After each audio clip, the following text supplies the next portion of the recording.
Hello, Fearless Gamers, and welcome to another podcast here on Fearless Games. I'm Matt the Vet, and today I'm joined by... James the Wildcard. And no one else. Yeah. How's it going? Pretty good. How's it going? Pretty good. So, there are a few things that are popping around the interwebs, involving everyone's favorite space puppies. Yeah, it's cool. It's, people are shouting they're the next Codex, which, would make sense considering how they did the Orc release. Yeah. I'm a little upset that they're doing that as just their release thing for stuff, just because it felt very Orc-y to build up a wall and then have the Codex come out. So supposedly it's part of a new system trying to see if the whole models come first is true or not. Yeah, but I get it. Because supposedly they've been getting asked that a lot, like, why are you focusing on the models and the rules are like bleh? And they, at the last 40K Weekender, they said, well, at previous events, we've noticed everyone come up to us and only talk about the model. It's always been about the model, and never about the rules. So we just assumed you guys cared more about the models than you do the rules. Well, to be fair, the rules when they come out in the codices are fine. It's the fact that we have a good example is the Stormwolf or whatever the other one I can make is called. The Stormfang. Yeah.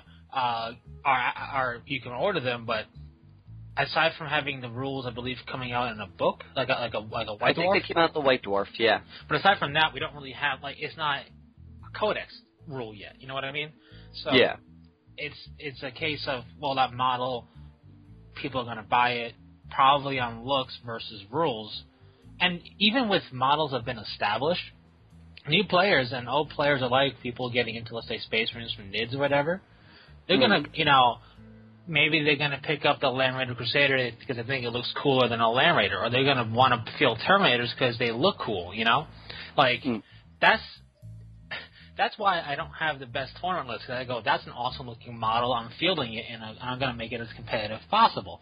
And it's not the best way to go ahead and make a strong list, because going on looks alone, it doesn't guarantee you're going to have a well-functioning force.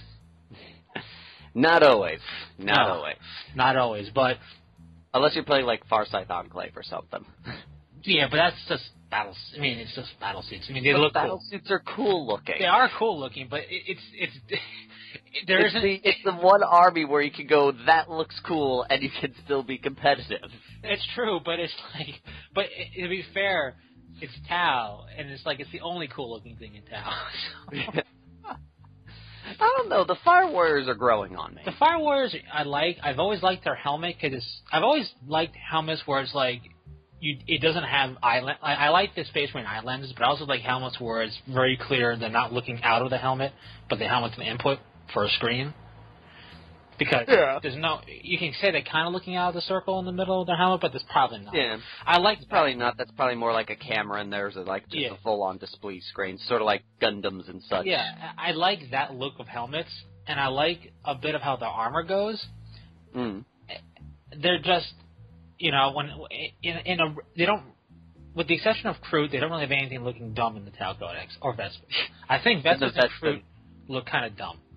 Yeah, but and I don't. It's not because they're dumb things. I would never use them because I believe in not fielding things that are not battle suits. But it's just I don't think the look is that great. But so aside from that, nothing really. The Tau Codex to me screams not cool. It's just that the battle suits are clearly superior in coolness with the Tau Codex. And going off of that and all that jazz, we've got the new flyer coming out for the Space Wolves, and we seem to be torn on what we think about it. I guess. I mean, it's just differences of opinion. Yep. Yes. So. Yes. I do like the deal you could get with one where you can get the Terminators and the plane. I think that's a pretty good deal. Yeah. For $131, you bad. get, yep, especially since the Flyer's $81 by himself, and what, Terminators are what, 60? 50 to 60, yeah. You're getting 1, 2, 3, 4, 5. You're getting 5 Terminators. I would assume it's the box. So you'd get the 5 Terminators and the Flyer. Not a bad deal. Oh, no, it's not, especially considering Wolfguard Terminators are 50. The only thing is the way that the box implies, it looks like you only get the bits to make the Stormwolf, not the other version. Right. I mean, I don't know. It's not. I wouldn't. The deal is not really a deal though, because it's the same as that price. Yeah. Which at that point, it's like if you're going to be buying it and you get upset that it doesn't give you the ability to buy the Stormfang, it's like, well, you're getting the dudes that are supposed to go in the plane. Yeah, why would you be building it the other way where those dudes can't get into it? Now, I haven't seen the sprue layout for this thing, so I don't know really how it is in terms of sprue. Well, actually, they have a picture of it finally, but I'm just going to assume, just with that description, that it can only build the one. Well, it looks like the sprue itself has it's just a minor change to make one or the other. And I think it's just that description, that descriptor, because that's the transport. You know what I mean? Like, there's no, why would you just say, why would you, I think it'll build both. It's just that they're billing this combo thing as, hey, put the Terminators in the Stormwolf, you morons. That's what they're billing it as. But, my guess is that it can make both. Judging on the sprue that I had a quick glance at, it looks like really the only difference would be the front. The door and the cannon on the top. Yeah, which is a minor bit thing. But then we've got the $735 deal, which gets you 1, 2, 3, 4, 5, 6 Flyers, a set of Terminators, and looks like 2 sets of Terminators, and looks like 1, 2, 3, 4 troop choices, each of variable ones. Since I don't play the army, I can't identify them. Yeah, well, it's Blood Claws and Grey Hunters. The thing is, one kit can make Blood Claws, Grey Hunters, or Wolfguard. Okay, it's 20 of each. 20 Blood, 20 Guard. And my guess is that it is most likely you can make them all Grey Hunters or all, whatever. But who knows? That's my guess, just based because I've seen those sprues, and they're pretty much, there is no difference in. The difference is equipment. Either there really isn't that big of a difference. Yeah. The Blood Claws are more of like assaulty oriented, whereas the Grey Hunters are more tactical. So there really isn't that much. You can make them either way. So, or you can even make them Wolfguard and Power Armor. But I'm the one who likes the Flyer, and for me, it's very Space Marine-y. Space Marines have always been slab-slided semi-trucks of brutalness. Like you look at their BFG stuff, which no longer exists, but look at the BFG stuff, and the artwork of their Navy, and it's very slab-sided, very much hunks of metal type of feel in terms of just get it in there and get the job done.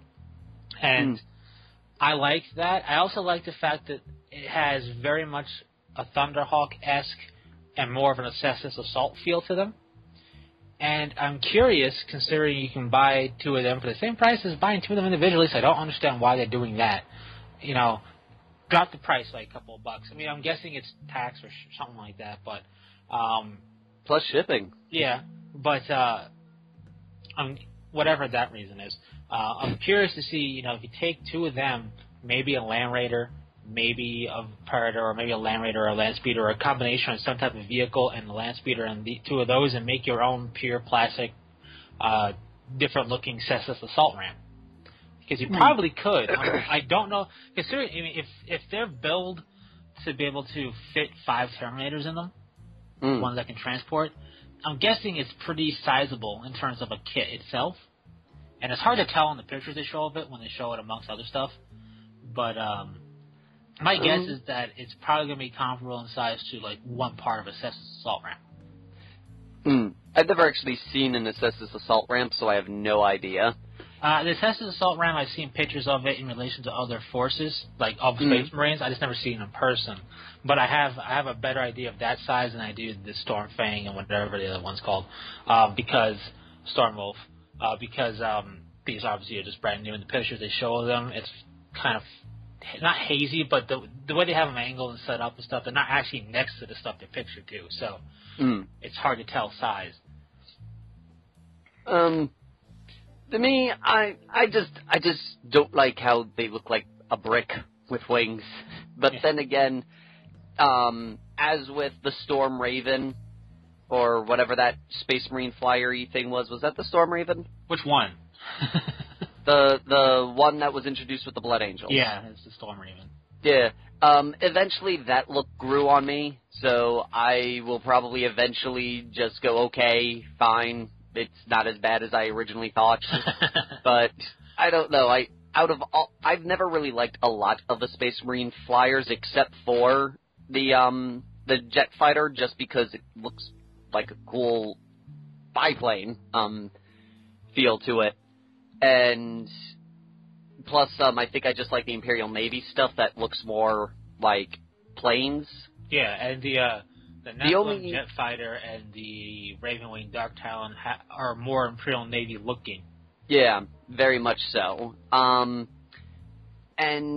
I do like the only like boxy thing that like if you threw out all the boxy planes that Space Marine has and says which one would you buy, it'd most likely be the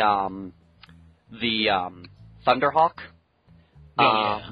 And I'd probably pick up the Assault Ram primarily because the Assault Ram is more of a space flyer, and so I could accept the way it looks a little more.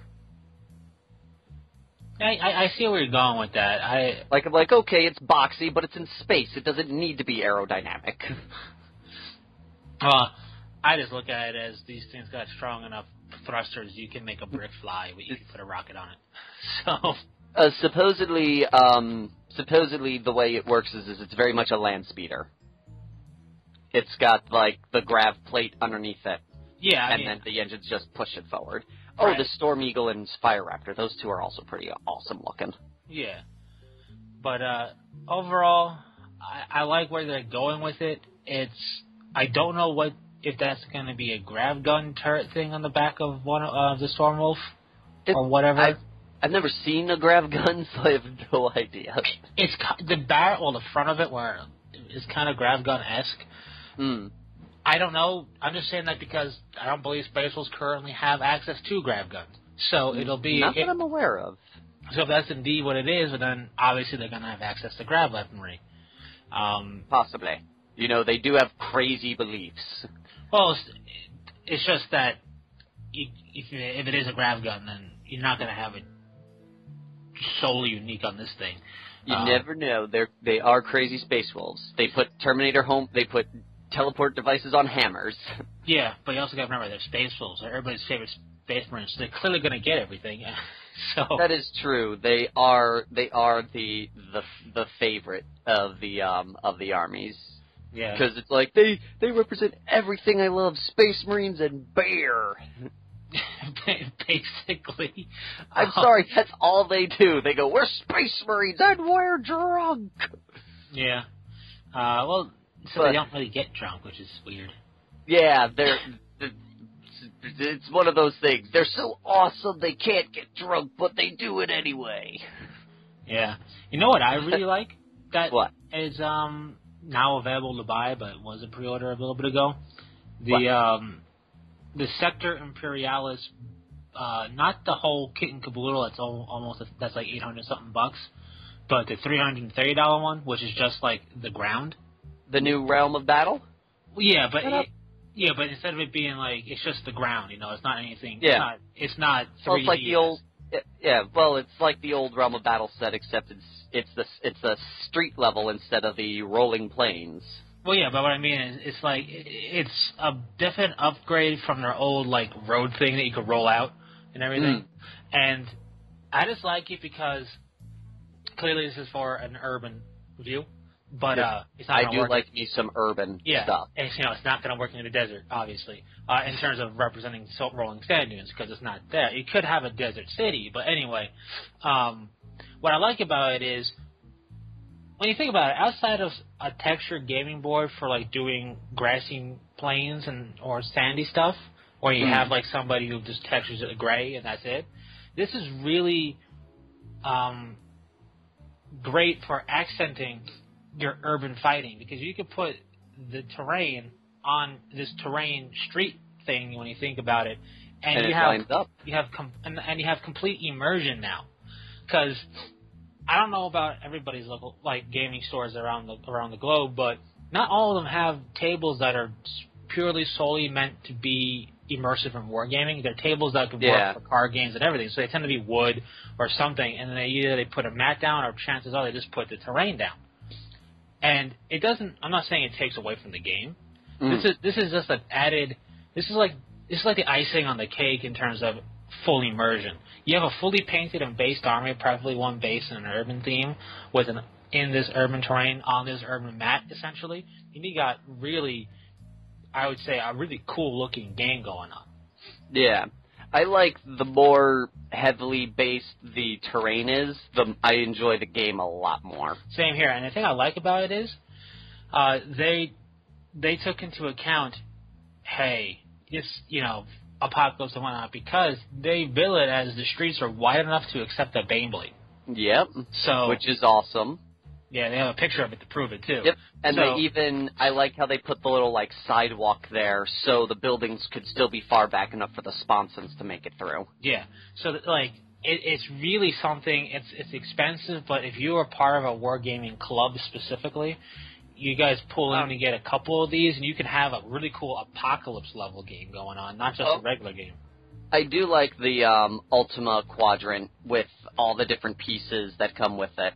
I like it. It's just so expensive. It is. I believe our local game store was at one point all the players were considering pooling their money to buy one. Just so we could have one for, major events and such. Yeah, and the cool thing is they have the Sector Imperials, which is just like the board itself. Yep. Then they have Warzone Alpha, and the thing is they're doing it kind of almost... How big is the full board?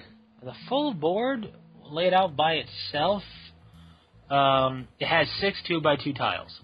6 2x2s. Okay, so that means 2, 4, 6. So that's roughly so it goes by 3x3. So that means 4 foot by 6 foot. Yeah, you can do a 4x6 foot. So you get a full gaming table. Yeah, you get a full gaming table.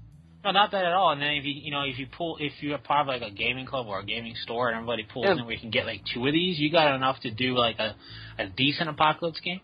Yeah, you could do a 6x8. Yeah, so or something like that. But it's cool. I like that. Or you could do a 12x3. Yeah, you 12x4. And since it's 2x2 tiles, you can line up wherever you want, really. Yeah. So you could combine this. You could also do this cleverly by having a relatively thin urban sector, and then a bigger board of, let's say, jungle or sand or some type of thing outside of it. The outside world. So you got a lot of stuff going on there. I like how they offer it as just a base, a Warzone Alpha, which is a couple of stuff. The Primaris Quadrant, which is a bit more. Well, I should say Primaris Quadrant, which is a couple of stuff. The Warzone Alpha is a bit more. And then the Big Daddy Ultima Quadrant. So, it's just cool. And, I don't know. I think... See, this is something where people everybody attacks GW. When your company gets big, you get attacked. It's going to happen. It happens already to War Machine and Hordes, and it's going to happen more so the bigger they get. Yep. And people already make fun of it in War Machine. Now, a lot of people talk about the pricing with GW. War Machine is, if you're not playing the newest model, you're going to lose. Mm-hmm. But what we're looking at here is something that I think is really kind of unique in the realm of companies that are wargaming companies, because GW has always been fully encompassed. You don't have to go anywhere but a GW store to get absolutely everything you need. Yes. And now they're upping that some more by more of these Realms of Battle stuff. Mm-hmm. And because it has such a unique Gothic look to it, and I'm not saying it's mandatory, but it's really helpful to get the look, because the look's going to be right when you use that stuff. But I don't really know much about War Machine selling stuff for scenery. I don't know, They don't really do that. They're very heavily in the build your own. Right, and building your own. They're very much, I guess you could describe them, they're very much rogue trader-ish in that area. We'll provide you the models and the paint. You guys, the terrain's on your own. Yeah. And the nice thing, over 40K, you can still make terrain on your own. Plenty of people do. Yes, but it's, I mean, like, as you said, GW has that, we'll give you the models, we'll give you the paint, we'll give you the hobby supplies, we'll give you the dice, we'll give you the terrain, we'll give you everything. If you don't want to build it, we'll provide it. Right. They're providing everything. And I think part of that, for me, looking at it, is just because it's got such a specific look to it that some people may get fed up trying to make their stuff look in line with it. Yeah, and War Machine's got that benefit of it's just medieval times with some steampunk, so go out and buy some wooden cottages and maybe throw in a chimney stack, and bam, you got War Machine. Yeah. Not to knock War Machine, I love it. It's just like it is a really simple thing to build terrain for. See, War Machine, I view it's simple. Simple is always great. Simple terrain can be used in any war game, and some of the best terrain you can play on is simple terrain. But when it comes to war game stuff, I look at War Machines, Warmo Hordes, whatever you want to call it, the same way I look at Infinity. I like it. It's cool. It's visually appealing, but I'd like it more as a video game. Yeah. Well, there is a video game for War Machine now. Right, but that's my point. Like, those games I would like more as electronic games, not as a war game. Like, to me, that they feel not that they are not functional war games. Clearly they are. Yeah. But for my taste, I would feel more at home with them, more, towards them if they were viewing them as a video game or seeing them as a video game instead. Now, interesting thought that I just figured I'd ask. Speaking of the War Machine Tactics game, I've heard a couple of people playing it, and what seems to be a big point of note with it is that it doesn't feel much like the game in terms of the mechanics are slightly off, i.e., a Winter Guard can take down a dude that in the game a Winter Guard has no chance even with rolling crits to kill. Right, well, and stuff like that. With that, so does Dawn of War. A tactical Marine can shoot a bolter enough times at a Land Raider and kill it if he's not getting shot by it. Yeah. It's the same concept there. I don't know to what extent they described it as, like some people have described as the caster, which is like you're supposed to be, in the game, he's the dude who has hit points. Usually they have an average of 8 to 12. I could be totally wrong, but that's like just guessing, like what the average war caster is. But they have like huge chunks of points, and they have the ability to heal themselves, whereas the regular trooper is a one-hit wonder. And people have noted that it takes more shots to kill what's in the game, the one-hit wonder, and the casters die as quickly as the one-hit wonders do in the tabletop game. Well,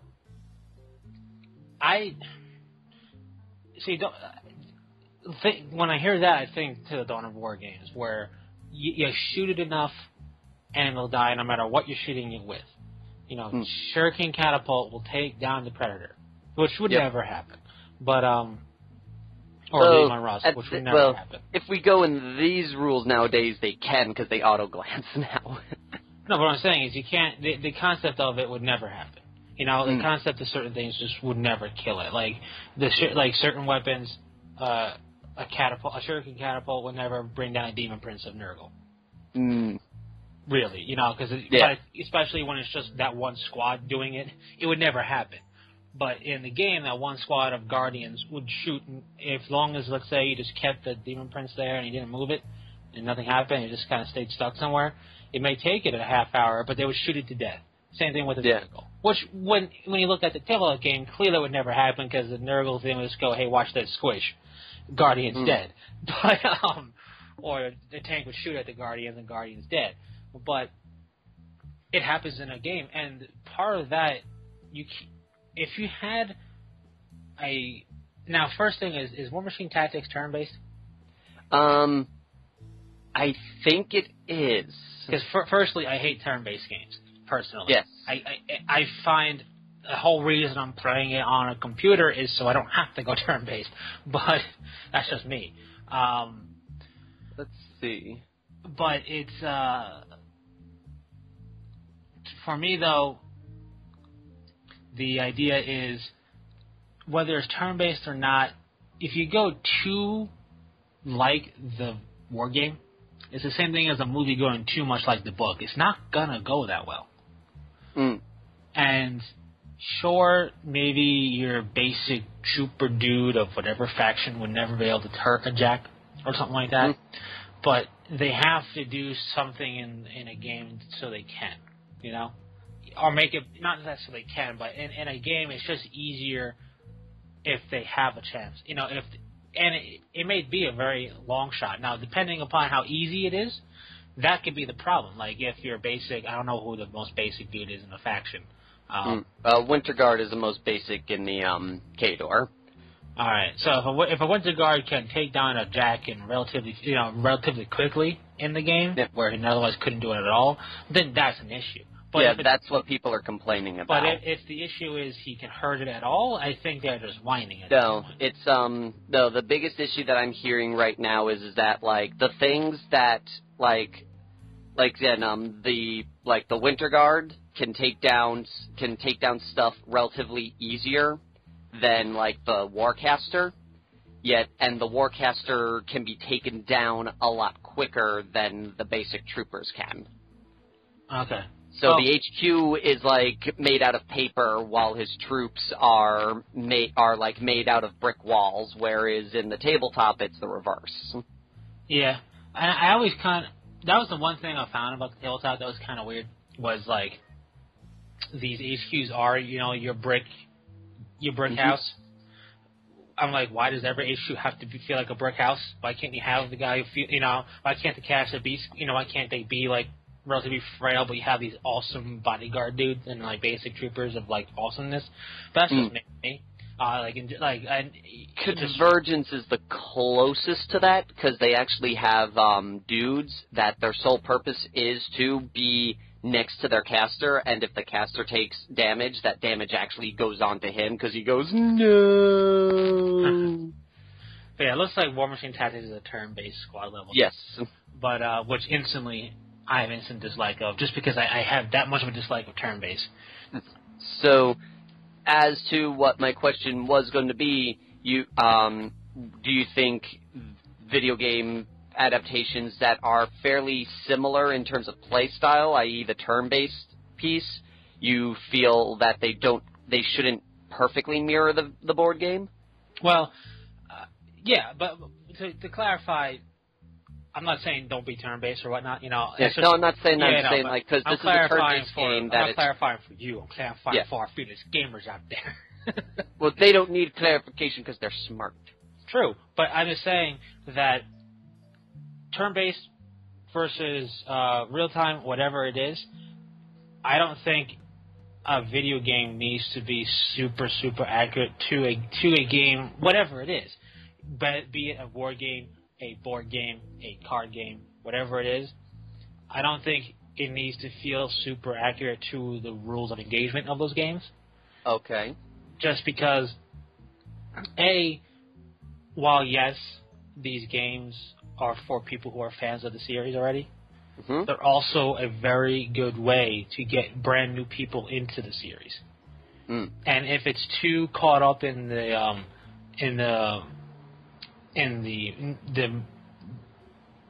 minute detail of what the game is on the tabletop, it's going to be repelling to people who have no idea what's going on. So, like, Dawn of War, I think, is a great example, and Dawn of War 2, the whole Dawn of War series, because, yes, the games are made with fans in mind. But they're also done well enough and easy enough to understand and play and get into that people who've never heard of Warhammer 40K before but saw these games and said, that Space Marine looks awesome. Or not even that Space Marine, that dude on the box looks awesome because they don't even know what it is. That, I'm going to pick it up, or that, you caught my eye. What is this? Look into it, play it. That's one thing I actually was always hoping. Like one person, because one guy at my job who comes in often made an interesting point, and I looked at it and I was like, you know what? I can agree with his idea. Was with Space Marine, the Ultramarines video game. Yeah, which I enjoyed for the record. I enjoyed it phenomenally. It was great. Yeah. I thought he had a really cool idea, and I thought it would be really cool if they did it, and I thought it would be a great introduction to the game. Would be, like, even if they didn't do it on a regular, if they had, like, a collector's edition or something, that came with a full plastic model of the dude in the game. No, yeah, no, that would be cool. Because then it would be like, oh, this is a real cool video game. Oh, there's a plastic model that comes with this. Oh, there's a tabletop game with this. Yeah, no, that would be cool. And plus, he was a pretty cool Space Marine. Yes, I mean, it would be cool. Despite being a Smurf.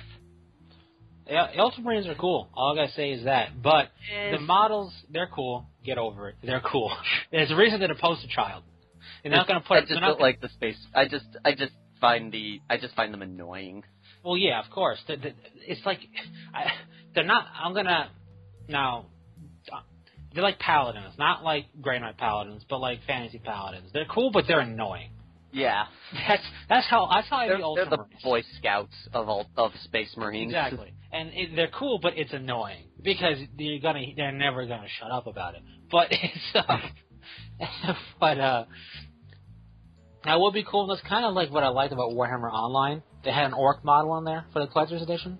Okay, and it was a pewter model because it was pewter back in the day, but yeah. They probably didn't go that route for something probably would cost and is it really worth it? But it would have been a cool concept, which is what every time I see something video game like that's kind of getting promoted for not just 40K, but something that involves something else where it could be a model or whatever. I'm always interested to see if they're going to include a snippet of what the game came from. Yeah, but that would have been a cool idea. But to get back to the original point, using Dawn War as the example, people who didn't know anything about the whole 40K series went, that thing on the box, because when the game first came out for those gamers, people still bought boxes of PC games. It wasn't all digital. In fact, there was very little digital. Very little digital. But and nowadays, the picture that they're promoting for this game, that guy looks awesome. That's how I got very angry. That's how I got into the Crisis. Like, that's awesome. I want to know more about it. But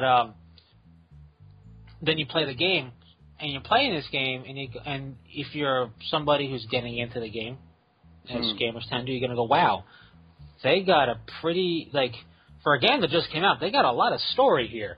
And then you're going to look it up, and then you're going to find out it's been a war game that's been around for, 30 years almost now, or more? So, well, I think last year was their 25th anniversary? I don't remember. I don't remember how long it's been, but it's been a while. Yeah, it's been around longer than a lot of the players been alive. Yes. So, with that being said, then oh wow, they find out more about this, and then whether they get into it or not is up to them. But that is something that's the way to do it. So, in the case of a game doing something similar, such as War Machine Tactics, it would be beneficial to be more loose on the minutia of the rules of the war game.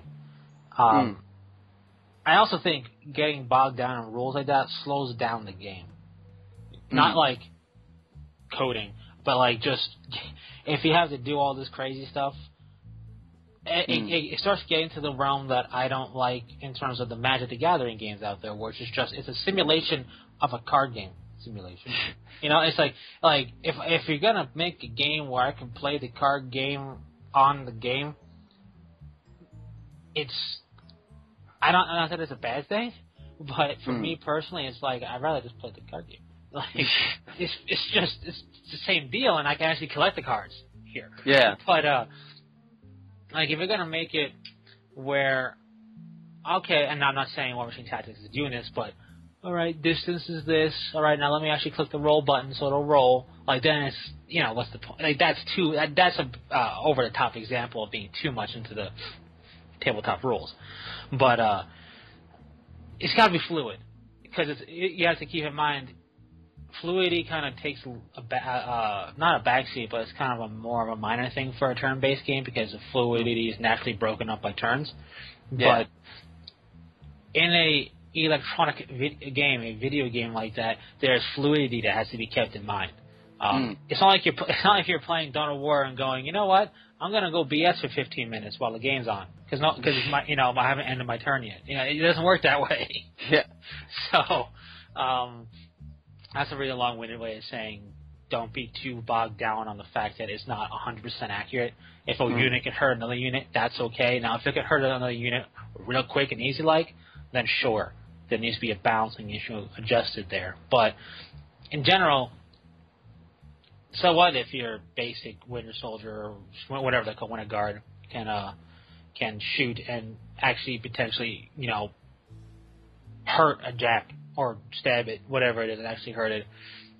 Okay, yeah, kind of lame when you think about it as a tabletop player, but not the biggest of deals. Again, the deal is the balancing of it. So, one other thing I want to brings up news-wise that is going around the dealio of the dealio is apparently Bjorn is getting a plastic model now. Yeah, about time. Your Codex has only been out for like 6 years. And the plastic Dreadnought's been out since just before 4th. Yeah, it's only took you guys forever. But yeah, it took them almost 10 years. Yeah, I mean, it's about time, especially you know he's not able to be bought on GW's website. Yep, and I do think the newer model looks a lot better than the older model. Oh yeah, it does. First off, he's going to be appropriately sized. Yep. Because the older pewter dreadnoughts were tiny. Baby dreadnought. Yeah, I'm going to grow up to be a real dreadnought one day, but it's bigger, it's lighter, it's not a weapon to throw at somebody and actually potentially really hurt them. Take this, Magnus. Yeah. Damn. Fade my fang, you dummy. Like, you could really hurt somebody with a little cool pewter dreadnoughts. So. Oh, yeah. Even the venerable dreadnought, you could do some damage. Oh, with. yeah. That thing was huge. The thing was massively heavy. There's a reason it's at the bottom of my bag. It'll crush your entire army if you put it on the top. But so it's about time. He can have different ranged weapons. Yep. So that's good there. It looks a lot better. It doesn't have to be Bjorn if you don't want it to be. That's the nice thing about these dreadnoughts. Supposedly he comes in a plastic kit that can do one of two dreads, one being Bjorn, or another one that no one has confirmed if it's just a fancy special dread or another special character dread. I'm going to guess just a fancy dread, because the one thing I noticed with GW is they're really particular about dreadnought things. Like, they gave the Librarian dreadnought to the Blood Angels only, which I'm surprised it hasn't spread, to be honest. Yeah. I really am. Supposedly they're the only ones who do it. That's a bunch of BS, and you know it. If you got a Librarian who can be turned to a dreadnought, chances are he's going to want to wield his powers. So. But anyways, they took away, though, Morleo Moriar. The Blood Angels used to have a special character, Death Company Dreadnought. Yes. Now, you took him away, you can kind of say, well, this is the regular Death Company Dreadnought's kind of his replacement, because that's kind of all he did. He had a little bit of a minor change in rules, a minor specialness to him in comparison to it. But, they took away that special guy. More so than I feel their infantry, they really are particular about their vehicle special characters. Yeah. With that being said, watch the Space Wolves get 12 of them now. But yes, because they're like, they have Kagorth, the untouchable Land Raider. Kagorth. But all right then. It's going to be a thing now. Just you wait. Right, but I think Bjorn looks cool. It's about time he got a model again because he always. The one thing I liked about him is he had the cool like Talon-esque dreadnought hand. Yeah. And the fact that it's gone was kind of sad. The only closest thing we had to something pseudo-similar to it is the Nurgle claw for the dreadnoughts that Forge World made. Yeah. So, it'll be cool to see. And the one thing I do like about the whole Bjorn thing, assuming that the picture is actually Bjorn that that you showed me online, and I said that and it's not just a generic guy or whatever, I'm hoping it is actually Bjorn, is that he's not in a Venerable Dreadnought sarcophagus in terms of what the helmet thing is showing. I like that they kind of keep him in the sarcophagus he's been in, which is just a flat front. Yes. And what's interesting is one thing that I saw a lot of people online talking about is, what? He's still in a regular dread? Why isn't he in a Contemptor dread? I was hoping to get a Contemptor dread in my army. Oh, my rebuke to that is... Read the fluff. Read the fluff, and his fluff is that he was alive during the whole heresy thing. Yeah. We don't necessarily have, to my knowledge, when he was interred. Like dates. From my understanding, when he was around, Contemptor dreads were still a thing, but in the new Apocalypse book where they introduce Space Wolf Contemptor dreads, they had the problem that the Contemptor dread would go nuts. Yeah, like go full on. Yeah, would go full on chaos crazy. And you're like, why would you want to put the dude, like the only dude that you still have that actually Russ talked to, put in the thing that usually drives them crazy? Yeah, like the dude that Russ actually talked to, that he probably bro-fisted Russ. He probably owes him $5. Yeah, he probably bro-fist Russ. Yeah. That's probably what they did. And who's seen the Emperor with his own eyes. Why would you put him? Like, he's the only one in the chapter, and probably of all the Space Marine chapters, who goes, I looked at the Emperor, and this is what he looked like. Yes, and you're going to put him in the thing that makes you go crazy. Right. It's clearly more of a, it's less of a fluff thing, and it's just people like how the Contemptor dread looks, and just we're hoping GW would give them one. Contemptor dreads look cool, and they are a bit stronger. Yes. But, and plus, again, Battle of the Fang, he's clearly in a regular dread. Yeah, and the thing is, it's a rare-looking dread. The funny thing is, that people kind of forget is that Venerable isn't a Dreadnought sarcophagus type. I mean, part of it is, but part of it is the fact that he's a venerable dude. You can be venerable in a normal looking thing. And you may be saying, well, wait a minute, rule stuff where blah blah blah blah blah. Well, you could have your chapter artificers, since you're interred in that Dreadnought, instead of changing it cosmetically to look like a venerable, you could just have them interlace your armor plating with stuff. They could upgrade you. You're like an Android device. They'll give you an update. Actually, I think in Battle of the Fang they mentioned that the Iron Priest says, I feel honored that I get the opportunity to do work on Mighty Bjorn. Yeah. And leave a little bit of his signature on Bjorn. Yeah.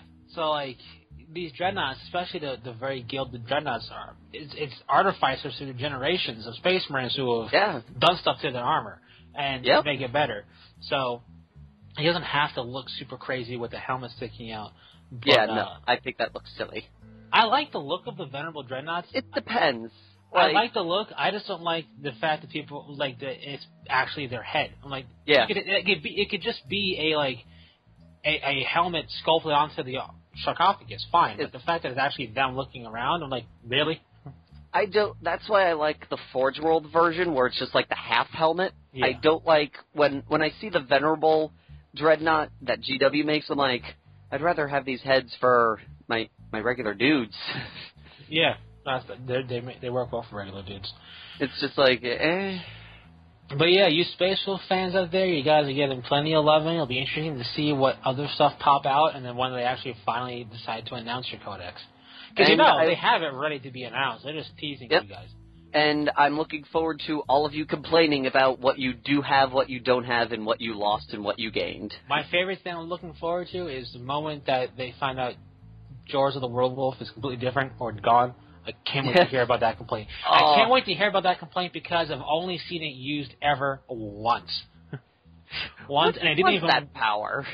It basically the World Wolf would eat you up, and basically you don't say... You make a roll, and if you fail it, you die.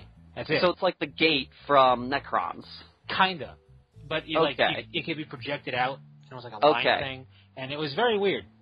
And it was pretty powerful, but then errata stuff and additions, changes, and it's not that it lost its potency, but it was a thing that when it first came out, people were like, this is broken, unfair, blah, blah, blah, blah. Space players were like, oh my god, this is amazing, drooling over it. This is so great, this is totally what we needed, it's what we deserved. Yeah, but then, I've seen quite a few Space Wolf players back when the Codex came out and everything, and even when it was kind of a hot ticket item, I've seen it used once against me.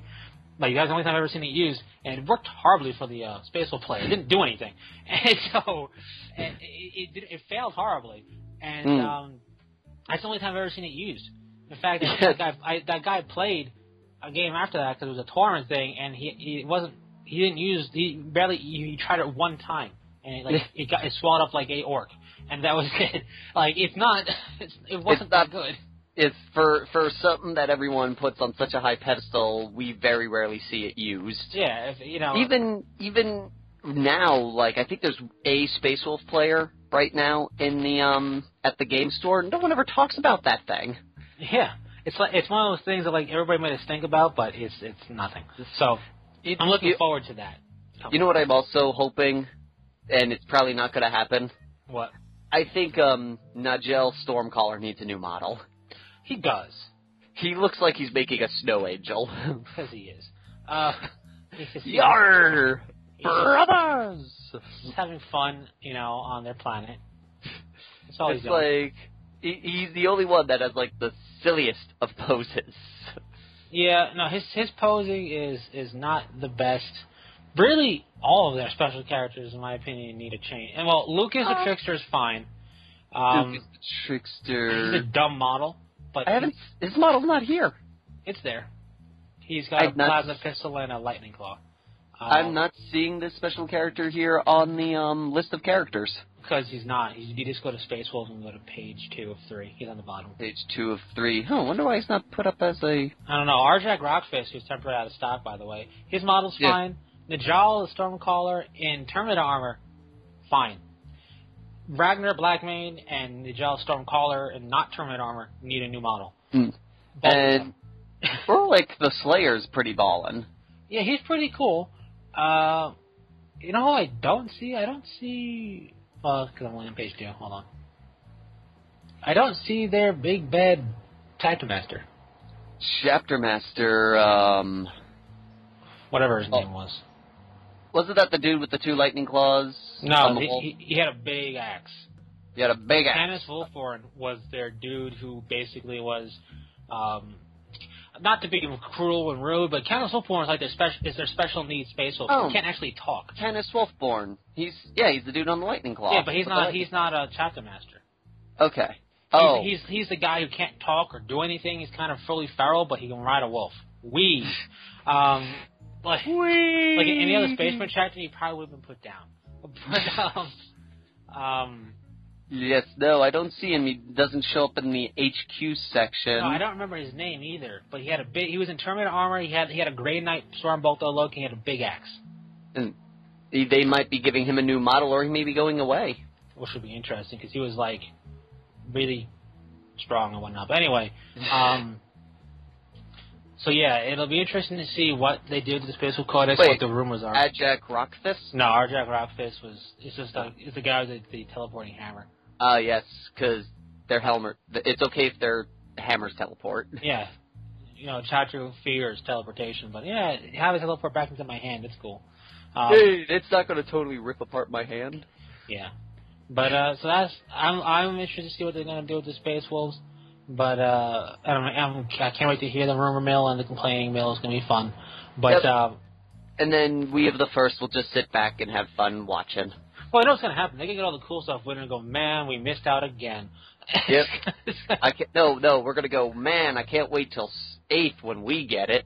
Yeah, basically. Basically. First to the party, last to get everything. Yes. So yeah. Oh, a completely random side note, but Yes. I resurrected my fountain pen that I've had since high school. You have a fountain pen? I used to write throughout high school and all throughout college. I wrote with a fountain pen. It's a Waterman fountain pen. Fancy. It makes writing, as stupid as it sounds, like I enjoy writing with the pen. Like it feels good. Well, The we nib- need to write more with paper. Yeah, And the nib of the fountain pen part, because it's metal, over time it doesn't wear out, but over time it kind of gets minor. You can say minor filing, minor abrasion, because it is friction on paper. Yeah. To really fit the way your hand writes, so where it's just like natural, and it's so much fun to write with a fountain pen. Now fountain pens, actually I found online they make disposable ones, which is weird. I'd never heard of that before, but not this company, but one company does. But do you still have the little inkwell where you dip it in and pull up the little plunger thingy? well, yes, they call it a what do they call it? They call it a converter or something like that. Because they make disposable things you just plug into it and go. You know, they make like the ink cartridges you just plug into the back of the fountain pen. Okay. But then you can plug in this converter, they call it. You get an inkwell, and then you suck it up, and that way you can use the same pen. Like this pen is 11 years old, basically, a little bit older than that, 12 or 13 years old. So I used it halfway through high school and all throughout college, and it's definitely more expensive than your Bic pen. Yes. Just to buy it, and it's not a $300 pen. That's ridiculous. But it was like 30-something, which is really high for a pen in a lot of people's eyes, and I fully understand. But not too bad for a I'm fountain. still using it. Yeah. It's definitely more than paid for itself. But what's funny is it's Waterman, so I recently picked up the ink for it and the converter because I couldn't find the converter for it. And it's funny because Waterman really talks about like the pleasure of writing with their pens and how it's like, oh my goodness, and everything like that. The names for the way they describe things is really funny. Like the ink I bought is black ink, right? So you go, oh, black ink, that's cool. What about it? Well, first off, one of their pens is called Blue Obsession. Blue Obsession. First off, you have. All right, they have a bunch of different colors, which is cool. I almost didn't go with black, but I decided to go with black because that's classic. They have brown, but it's called Absolute Brown. Absolute The brown. color of the brown ink is absolute brown. Because it is absolute, there is no debate. It's absolutely brown. Only a Sith deals with absolute. Absolute. Which is an absolute statement. So, their purple is tender purple. Oh, it's so tender. Then they have harmonious green. Ah, when you write with it, it's like a song, a regaling from your pen. Then they have not one, but 3 blues. 3 blues. They have mysterious blue. Because you don't know where that blue came from. No, that's when you find a rose stuck in the ground and they go, who did that? Yes. Then you have inspired blue when you go, aha! I must write it Aha! down. Every time you write, Yeah. you're inspired with more writing. And then there is serenity blue, when you just want to be tranquil as an echo of a dream, and that's the actual description of the ink. It's when you go, you cannot take the sky from me. Since I found serenity blue. Yes, and they actually have a description of these things. Absolute brown, venturing into the unknown. Tender purple, gently coaxing forth each surprising thought. Harmonious green, emerging from the emotional wilderness. There's more to it. I was giving you the catch line, I guess. Mysterious blue, from the depths of your imagination. Inspire blue, when you look to the skies for a clue. Ooh, there's poetry right there. Serenity blue, like the tranquil echo of a dream. Then you have audacious red, boldly surging from the color spectrum. The funny thing is, then you have black. Just black. The choice of generations. But oh no, my friend, it's not just black. It says just black, but on the bottle it is intense black. The choice of generations. Okay. It's like, it feels like a cult of writing. Ishamadi. Basically. But if you want to venture into the unknown, you better write with the brown ink. That's all I got to say. Yeah. But it's really, I'm just happy I was able to coax it back into life again, the pen, because the pen sat for a good 5 years. Well, yeah. No, 4 years without being used at all. Mm. And the ink inside of it, all I had to do was run hot water, get the ink flowing again. And Nice. Then I use the converter, and I soaked up ink, and I write with it. And it's just good to write with. Now, it's definitely the least efficient pen to write with. You're going to have to refill it up a lot. Mm. It's Did you do the thing and Instagram the pen? OMGs, I'm gonna write. No, but I might. You got to, man. You got to get with the times. Right? But it's definitely not the most efficient pen. Your big pen will last like 100 times longer than this one on one thing of ink, but not literally. But you're gonna have to refill this a lot more. And the ink isn't naturally waterproof. They do make waterproof ink for fountain pens. It's just not the most. It's just fun. Like if you like to write on paper, get a fountain pen. I just see a trailer with that dude who does every trailer. Yes. Are you ready for the experience of a lifetime? Get ready for this summer. Dun dun dun dun dun dun dun dun dun. Boom! Fountain pens. It's funny though, but saying if you like to write on paper, because yeah, you do it in high school and stuff like that, and in college, but people are more and more going digital in college with stuff. Yep. But it's the same thing as thinking about it, like how many people remember? I mean, not remember. Who was old enough listening to remember rewinders? Yeah. Rewinders for your VHS tapes. Like thinking that was a thing. That was a thing. Like who remembers Mighty Mouse? Mighty Mouse, here he comes to save the day. Exactly. Who remembers that? Who remembers Woody Woodpecker? I mean, I saw once the weirdest Mighty Mouse cartoon ever. And I don't know if I just imagined it or if I actually saw it. But it was a Mighty Mouse cartoon, and Mighty Mouse goes around and does his things, and at the very end, this little mouse goes, "Oh, Mighty Mouse, you're so great," and kisses him on the cheek, and then he explodes. What? Yes! I'm like, wait, what? Yeah, but it's That's like all I remember. That is weird. But but it's like thinking about it. There's things that we obviously don't take for granted that the generations aren't gonna know. Like when we don't know necessarily generation stuff from our parents' age per se, but yeah. it's interesting to think of that. And on another random side note, I took one of these "What's your superhero name" quizzes. Mm-hmm. It's not even a quiz. You put your first name in, your last name in, and who's you pick your mentor. Is. Yeah, and it's funny because they gave me the power of super speed, which I'm a big fan of. Well, it's odd. They didn't have the superhero that I would consider my mentor, so I just picked the one that I'm following right now. Uh-huh. And mine was the Chill. Power is ice and water creation and manipulation. And who was your mentor? I picked Thor. See, I picked Iron Man, and they gave me super speed, and my name is Bolt. I'm like, excuse me? What do you mean super speed? I mean, I love super speed. It's one of my favorite powers, but I picked Iron Man. I could see Superman. Okay, he's fast. Take him or something like out of all the things they're gonna give me. Yeah, some of its choices are a little weird. Yeah, but it's funny because my weakest trait is strength, but everything else is pretty high. So I'd be both. Sure. Yeah, no, most of my stats were actually pretty high on the high level area. It was kind of weird. Yeah, that is. I was like, I am pretty strong, I'm pretty good at almost everything for a dude who just has ice powers. Yeah, right.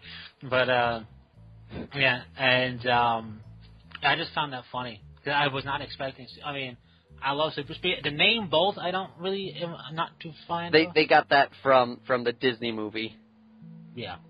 With the dog. Well, yeah, and also even without the dog, Bolt, like Bolt of Light, Bolt, it's very. Yeah. It sounds fast, but not my biggest fan of a name.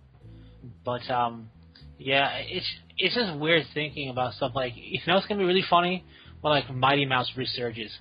Because I feel like everything's cyclical. Like we're gonna see like Up and Adamant come back. Yo, maybe that. Up and Adam Ant. That might have been the cartoon I saw. It was either Up and Adam. It was either an Adam Ant or Mighty Mouse that I saw with this explosion at the end. Sounds weird that it explodes. Yes, still very weird. It's as weird as that Qui-Gon thing that happened to me. Also, speaking of retro and all that jazz, Expendables 3 is coming out. Yes. You know? Yes? Yes. And I have to give Snipes mad props for making fun of himself. Because in the new trailer, they're sitting there, and one of them goes, "What'd you go away with?" And Snipes goes, "Tax evasion." It's like, haha, it's funny because it's true. And Kelsey Grammer's in it. I mean, I'm a big Kelsey Grammer fan. And so it looks like we are experiencing some technical difficulties, so we are going to end the podcast here. And so thank you all for watching, and until next time, Fearless Gamers, this is Matt the Vet and James the Wildcard saying...